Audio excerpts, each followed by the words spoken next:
আসসালামু আলাইকুম ওরহমতুল্লাহি ওবারাকাতু। ভালো আছেন সবাই? আমিও ভালো আছি। আর ইউটিউবে আসার কোনো ইচ্ছা আমার ছিল না, কিন্তু আমি আমার মনের বিরুদ্ধে আজকে ইউটিউবে আসলাম। তবে যে ভাইয়েরা আমার কাছে জিন প্রতিনিয়ত জিন চাইতেছেন, যে হুজুর, কেউ বলে উস্তাদ, কেউ বলে বাবা, কেউ বলে ভাই, বলেন যে আমাকে একটা জিন দেন, যে আপনি জিন দ্বারা চিকিৎসা করেন, যেভাবে হাজিরা দেখেন, আয়নার মধ্যে হাজিরা দেখেন, আমারে এভাবে কিছু দেন, আমারে জিন দেন, বিনিময়ে আপনি টাকা নেন, কি চাইবেন এগুলো নেন আমাদের কাছ থেকে। এরকম অসংখ্য মানুষ আমাকে বলে। তো যারা মনে করেন এই টাকার বিনিময়ে যারা জিন ট্রান্সফার করে হাজিরা দিতেছে, তাদেরকে আপনারা জুতা পিটা করবেন। এক কথায় জুতা পিটা করবেন তাদেরকে, কারণ এগুলো জিন টাকার বিনিময়ে ট্রান্সফার করা কোনোভাবেই সম্ভব না। জিন কখনো টাকার বিনিময়ে বিক্রি করা সম্ভব না। এগুলো হচ্ছে ভুল কথা, ঠিক আছে? আপনারা দেখেন যে কিছু লোক জিন আয়ত্ত করছে, তাদের হাজিরা দেখে, তাদের কাজকর্ম দেখে আপনারা মনে করেন টাকা দিলেই ওনার ওই পাওয়ারটা আপনার মধ্যে চলে আসবে। এগুলো ভুল ধারণা, ঠিক আছে? পাওয়ার যার যার পাওয়ার তাড়াতাড়ি অর্জন করতে হবে। শুধু পথ বাতাই দিতে পারবো যে এভাবে করলে এটা হতে পারে, তারপরও গ্যারান্টি দেওয়া যায় না যে আপনার কাজ হয়ে যাবে। এভাবে গ্যারান্টি দেওয়া কিন্তু যায় না। আপনি দেখবেন বদজিনেরা অনেক মেয়েদেরকে, অনেক মহিলাদেরকে, অনেক পুরুষদেরকে বদজিনেরা আক্রমণ করে। আপনারা তো জানেন পৃথিবীতে বদজিন আছে, এই বদজিন মানুষকে আক্রমণ করে। এই জিন ছাড়ানোর জন্য কবিরাজের কাছে চলে যায় মানুষ। অনেকেই উপকার পায়, অনেকে পায় না, জিনের আক্রমণ থেকে বাঁচতে পারে না অনেক সময়। তো দেখেন বদ জিন মানুষকে ছাড়ে না, আর ভালো জিন মানুষের কাছে আসে না। তো আপনি কোনটা চাইতেছেন? আপনি তো জিন চাইতেছেন, এখন বদ জিনও আপনার কাছে আসে না, এত চাইতেছেন। তার মানে কি? আপনার কাজ করতে হবে, ঠিক আছে? আপনি চাইলেই যে জিন পাবেন বিষয়টা এমন না।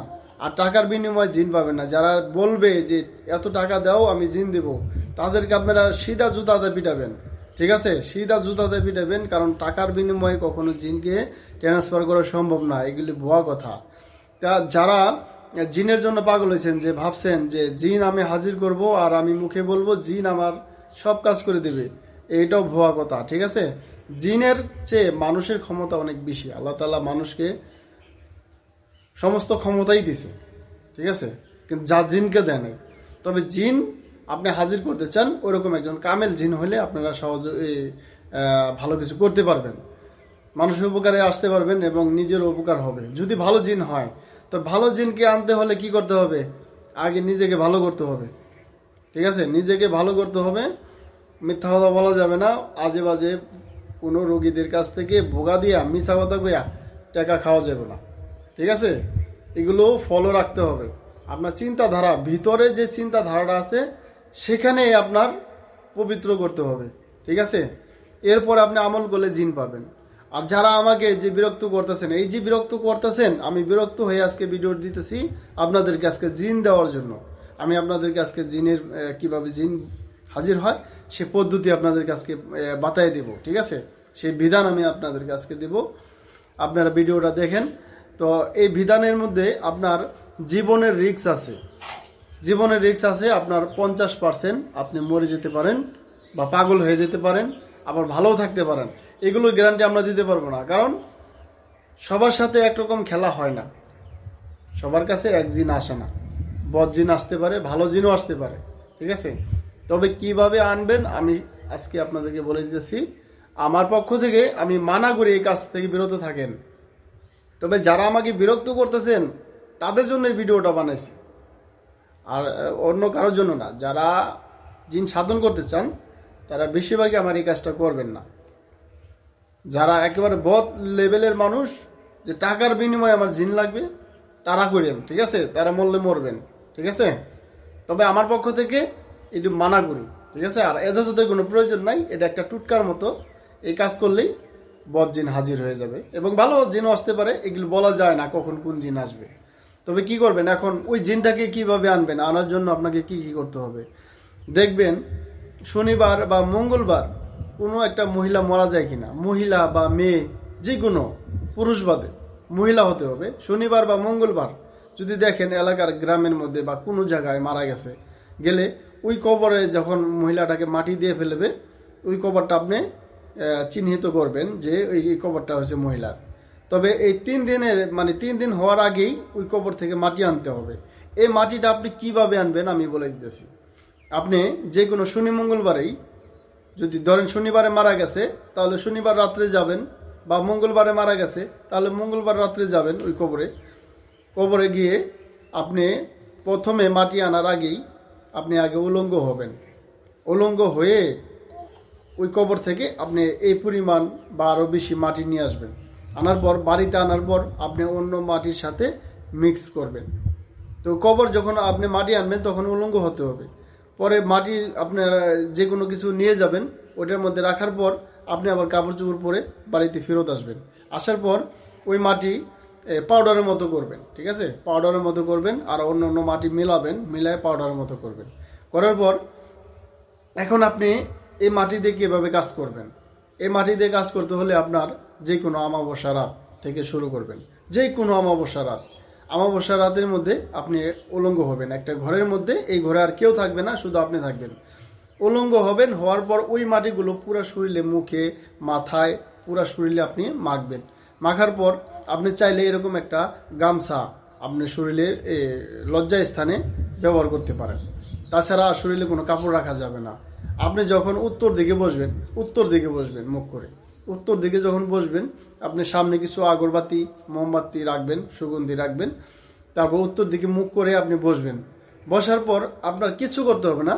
আপনার জাস্ট 10 মিনিট বা 15 মিনিট বা 20 মিনিট আপনি চক্ষু বন্ধ করে রাখবেন। রাখার পর দেখবেন যে কবর থেকে আপনি মাটিটা আনলেন, ঠিক আছে?